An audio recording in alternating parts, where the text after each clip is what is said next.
নমস্কার। এন বাংলা সংবাদে আপনাদের সকলকে স্বাগত। তবে সত্যিই কি ভারত রাশিয়া থেকে তেল কেনা বন্ধ করে দিয়েছেন? এই বিষয়টি নিয়ে সাম্প্রতিক আমেরিকার প্রেসিডেন্ট ডোনাল্ড ট্রাম্প তিনি ঘোষণা করেছিলেন যে ভারত রাশিয়া থেকে তেল কেনা বন্ধ করে দিয়েছে জন্যই ভারতের উপর চাপানো অতিরিক্ত 25% শুল্ক প্রত্যাহার করে নিল ওয়াশিংটন। এই খবরের সত্যতা কতটা সেই বিষয় নিয়ে ভারত এবং রাশিয়ার পক্ষ থেকে এখনো পর্যন্ত অফিসিয়ালি কোনো বিবৃতি দেওয়া হয়নি। তবে বুধবার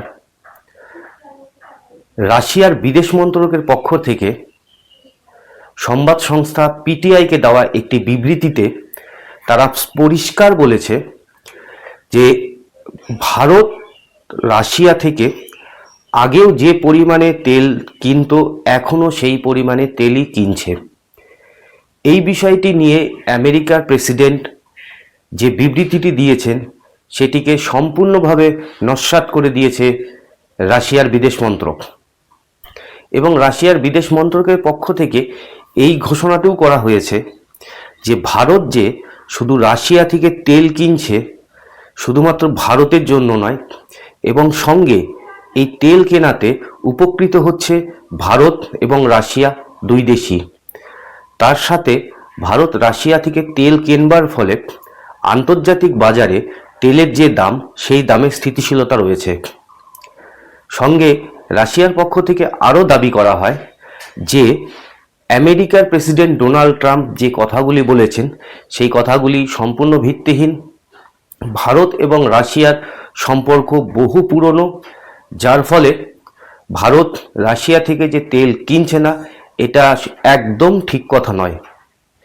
এই বিষয় নিয়ে রাশিয়ার বিদেশ মন্ত্রকের মুখপাত্র মারিয়া জাখারোভা বলেন, রাশিয়া থেকে জ্বালানি কেনার বিষয়ে ভারত তার অবস্থান থেকে একদমই সরে আসেনি, এবং রুশ বিদেশ মন্ত্রকের পক্ষ থেকে এই প্রসঙ্গে আমেরিকা এবং ডোনাল্ড ট্রাম্পের প্রশাসনের তীব্র নিন্দা করেছেন। এই প্রসঙ্গে তিনি আমেরিকার বিদেশ সচিব মার্কো রুবিওকেও কটাক্ষ করতে ছাড়েননি, এবং তিনি বলেছেন যে ভারত এবং রাশিয়ার সম্পর্কে যে আমেরিকা যে কথাগুলো বলছে সেগুলো সম্পূর্ণ ভিত্তিহীন। এই বিষয় নিয়ে ভারত অফিসিয়ালি কোনো বিবৃতি না দিলে পরেও ভারতের বিদেশ সচিব বিক্রম মিস্ত্রি তিনি সবার প্রথমেই একটা কথা জানিয়েছিলেন যে ভারত যেটা চিন্তা করে অ্যাজ এ নেশন ফার্স্ট, তার মানে ভারতের জন্য যা দরকার ভারত সেটাই করবে, এবং ভারত কোথা থেকে জ্বালানি কিনবে না কিনবে এটা সম্পূর্ণ ভারতের ব্যক্তিগত বিষয়। ভারতের 140 কোটি জনসংখ্যার চাহিদা পূরণ করবার জন্য ভারত যে কোনো দেশ থেকে তার পর্যাপ্ত পরিমাণে জ্বালানি সংগ্রহ করতে পারে। সাম্প্রতিক সময় আমাদের বিদেশমন্ত্রী এস জয়শঙ্কর কোনো দেশের নাম না নিয়েও তিনি একটি কথা পরিষ্কার বুঝিয়ে দিয়েছেন যে ভারতের জাতীয় স্বার্থের জন্য ভারতের যা করার দরকার ভারত সেটাই করবে। অর্থাৎ একদম পরিষ্কার যে তৃতীয় কোনো দেশের চাপে ভারত আগেও মাথা নত করেনি, এখনও মাথা নত করবে না।